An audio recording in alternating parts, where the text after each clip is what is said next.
आजकल इतिहास के पन्ने खूब पलटे जा रहे हैं। कोई कहता है कि इब्राहिम लोदी को हराने के लिए राणा सांगा ने बाबर को भारत बुलाया, तो कोई कहता है कि मुस्लिम आक्रांताओं ने भारत में जबरदस्ती घुसकर इसे पूरी तरीके से तहस नहस कर दिया। कोई हिंदुओं को गद्दार राणा सांगा की औलाद बताता है, तो कोई मुस्लिम तुष्टीकरण और हिंदू मान्यताओं के मजाक बनाने का पुराना इतिहास रट रहा होता है।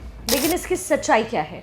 वोटों की जुगत में कभी रामचरितमानस को लोग फाड़ रहे हैं, तो कभी जिन्ना की तारीफ कर रहे हैं, और अब इसी कड़ी में आया है नाम राणा सांगा का, यानी मेवाड़ के राजपूत शासक राणा संग्राम सिंह का, जिसे अब घसीटा जा रहा है राजनीति के लिए।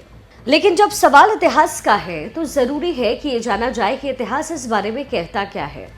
वैसे लेफ्ट प्रेरित इतिहासकारों का एक वर्ग अक्सर ये दावा करता है कि दिल्ली के तत्कालीन सुल्तान इब्राहिम लोदी को हराने के लिए राणा सांगा ने ही बाबर को भारत आने का न्योता दिया। लेकिन सच ये भी है कि राणा सांगा इब्राहिम लोदी को पहले ही हरा चुके थे, वो भी एक बार नहीं कई बार। इसके बाद वो जब तक रहे, लोदी की उनकी तरफ देखने की हिम्मत भी नहीं पड़ी। इसके अलावा उन्होंने गुजरात और मालवा के सुल्तानों की साझा सेना को भी हराया, यहाँ तक कि वो बाबर को भी एक बार हरा चुके थे। तो ऐसे में उन्हें लोदी को हराने के लिए किसी बाहरी, और वो भी बाबर की मदद लेने की जरूरत पड़ती ही क्यों? शुरुआत करने से पहले समझते हैं कि राणा सांगा थे कौन।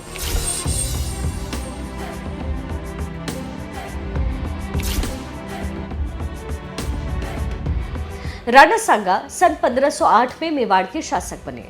उन्होंने अपने जीवन में कुल 100 से ज्यादा लड़ाइयां लड़ी और 99 में जीत दर्ज की थी। सिर्फ खानवा का युद्ध वो हारे, वही उनका आखिरी युद्ध साबित हुआ था। इन लड़ाइयों की वजह से उनकी एक आंख, एक हाथ उनका नहीं था, एक पैर काम नहीं करता था, शरीर पर 80 से अधिक गंभीर घाव के निशान थे, फिर भी युद्ध कौशल लाजवाब था उनका। महाराणा संग्राम सिंह यानी राणा सांगा के वक्त मेवाड़ की सीमाएं दूर दूर तक फैली हुई थी। पूर्व में आगरा और दक्षिण में गुजरात की सीमा तक उनका राज्य था। कर्नल जेम्स टॉड ने राजपूताना इतिहास पर काफी कुछ लिखा है।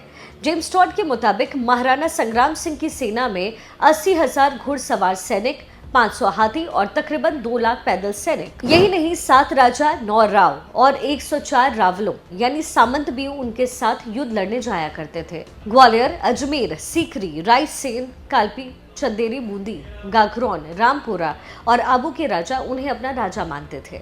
अब बात आती है कि क्या राणा सांगा को लोदी को हराने के लिए किसी बाहरी मदद की जरूरत थी?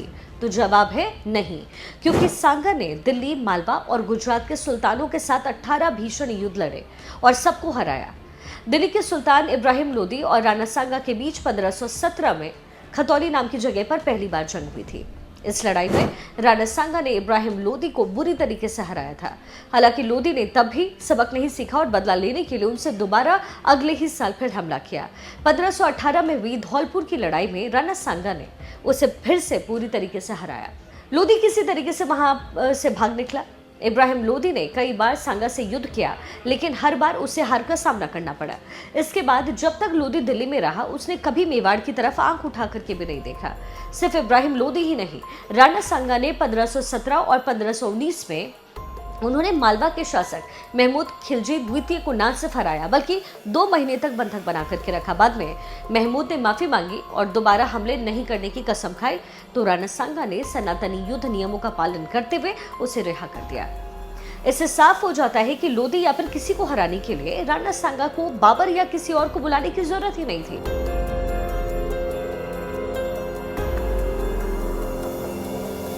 बाबर का पूरा नाम जहीरुद्दीन मोहम्मद बाबर था। ये जगह आज सेंट्रल एशिया में मौजूदा उज्बेकिस्तान में है। पिता मिर्जा उमर की तरफ वो तैमूर का 5वां वंशज था, जबकि मां की तरफ से वह मंगोल लुटेरे चंगेज खां का 14वां वंशज था।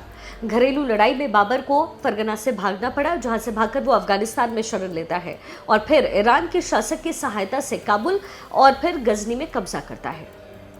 लेकिन बाद में काबुल से भी उसके हाथ से वो जगह निकलती है और ऐसे में वो अपने पुरखों की तरह हिंदुस्तान को लूटने की योजना बनाता है ताकि कमाई हो सके। वैसे भी उस समय दिल्ली में मौजूद लोदी कमजोर था और बाबर ये अच्छी तरीके से जानता था। इतिहासकारों के मुताबिक हिंदुस्तान पर हमले की योजना कोई नई नहीं थी और बाबर पहले भी भारत पर हमले की 4 कोशिशें कर चुका था।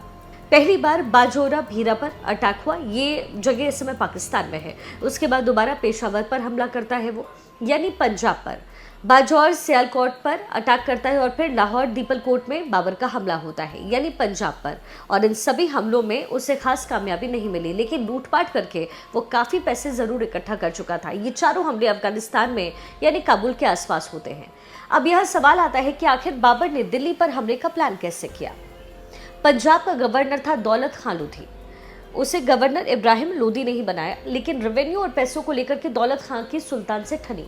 दौलत खान चाहता था कि उसका चाचा आलम खान किसी तरीके से दिल्ली की गद्दी पर बैठ जाए। इसके लिए उसे एक मौका नजर आया, मौका था बाबर। लिहाजा दौलत खान लोदी ने अपने बेटे दिलावर के दरबार में भेजा कि जाओ दिल्ली पर हमला करो और पंजाब का रास्ता हम देंगे। ये हम नहीं कह रहे, ये खुद बाबर नामा में लिखा हुआ है, जो कि बाबर की आत्मकथा है और बाबर ने लिखा है। ये तस्वीर आप देखिए, यानी राणा सांगा ने बाबर को बुलाया, इसमें कोई सच्चाई नहीं है। दौलत खान के सपोर्ट और बुलावे के बाद ही बाबर दिल्ली की तरफ बढ़ा और पंजाब के रास्ते पानीपत पहुंचा, जहां अप्रैल 1526 में उसके इब्राहिम लोदी के साथ लड़ाई होती है। राणा सांगा पहले ही लोदी की सेना को कमजोर कर चुके थे। ऐसे में बाबर के हाथों लोदी की बुरी तरीके से हार होती है और वो जंग में मारा जाता है। इस तरीके से बाबर को दिल्ली का ताज मिलता है और भारत में मुगल सल्तनत की नींव पड़ जाती है। हालांकि दिल्ली जीतने के बाद भी बाबर को राणा सांगा से डर था, जिसका जिक्र भी उसने बाबरनामा में खुद किया है। उसने लिखा है कि राणा सांगा सबसे महान और ताकतवर हिंदू शासक हैं, जिनके पास बहुत बड़ी सेना है। राणा सांगा को जब दिल्ली में बाबर के आने की इंफॉर्मेशन मिली तो उन्होंने उसे भी खदेड़ने और दिल्ली में राजपूताना शासन कायम करने का अभियान शुरू किया। इसके लिए उन्होंने पहले आगरा पर चढ़ाई शुरू कर दी।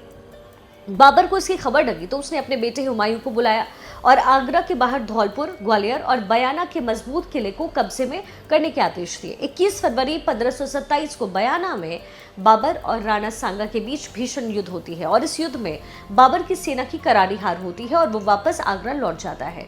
इस युद्ध का जिक्र भी बाबरनामा में है। बाबर लिखता है कि मुगल सेना में राणा सांगा का इतना डर फैल गया कि वो इतना घबरा गए कि उसके सैनिक भारत में रुकना भी नहीं चाहते थे, वो वापस लौटने की तैयारी करने लग गए।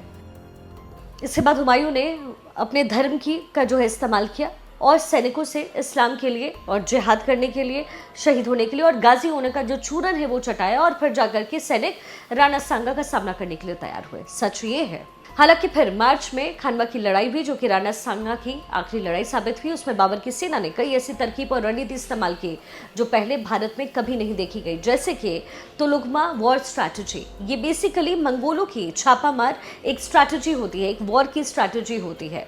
मंगोल इसे इस्तेमाल किया करते थे। मंगोल की छापामार वॉर स्टाइल बड़ा फेमस रहा। बादशाह और सेनापति कभी सामने से नहीं लड़ता, बल्कि पीछे रह करके सेना को हिस्से में बांटता था और दुश्मन पर अटैक करता था। ये एक स्ट्रैटेजी थी, यानी वो खुद सामने नहीं आता, जबकि राजपूत राजा खुद सबसे आगे होकर के लड़ाई का नेतृत्व करते थे। इसके अलावा पहली बार उस्मानी रूमी स्टाइल यानी तोपों का इस्तेमाल भी किया गया। इतिहासकारों का मानना है कि अगर बाबर के पास तोपें नहीं होती तो वो जंग कभी जीतता नहीं और शायद दिल्ली में मुगलों का नहीं बल्कि केसरिया ध्वज लहरा रहा होता।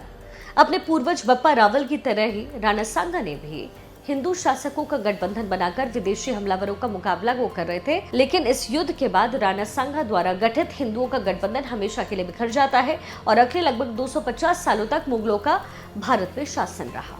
इतिहासकार इस बात से इनकार करते हैं कि राणा सांगा ने बाबर को इब्राहिम लोदी को हराने के लिए बुलाया था। ये काम किया था पंजाब के गवर्नर दौलत खान ने, जो खुद अपने चाचा को दिल्ली का सुल्तान बनाना चाहता था और ये बात खुद बाबरनामा में दर्ज है। हाँ, कुछ जगह पर ऐसी इंफॉर्मेशन जरूर मिलती है कि बाबर ने राणा सांगा से लोदी के खिलाफ मदद मांगी, लेकिन राणा सांगा ने उसका ये प्रस्ताव कभी स्वीकार नहीं किया। यहाँ तक कि बयाना की हार के बाद जब बाबर ने सांगा को संधि प्रस्ताव भेजा तो उन्होंने उसे भी ठुकरा दिया। यानी इस समय जो सांसदों द्वारा बयान दिए जा रहे हैं वो ऐतिहासिक तौर पर गलत है। यानी आजकल जो राणा सांगा और बाबर को लेकर के बयानबाजी हो रही है वो न सिर्फ ऐतिहासिक लिहाज से गलत है, बल्कि ये राजपूतों और हिंदुओं की भावनाओं के साथ खिलवाड़ से कम नहीं है। लेकिन ये राजनीति है, यहाँ भावनाओं को भड़का करके ही वोटों का इंतजाम होता है। कभी राणा सांगा को गद्दार बताकर, तो कभी जिन्ना को महान बताकर, तो कभी रामचरित्र मानस के पन्नों को फाड़कर। जाहिर सी बात है, जाहिर है राजनीति में ये कोई नया काम तो नहीं है।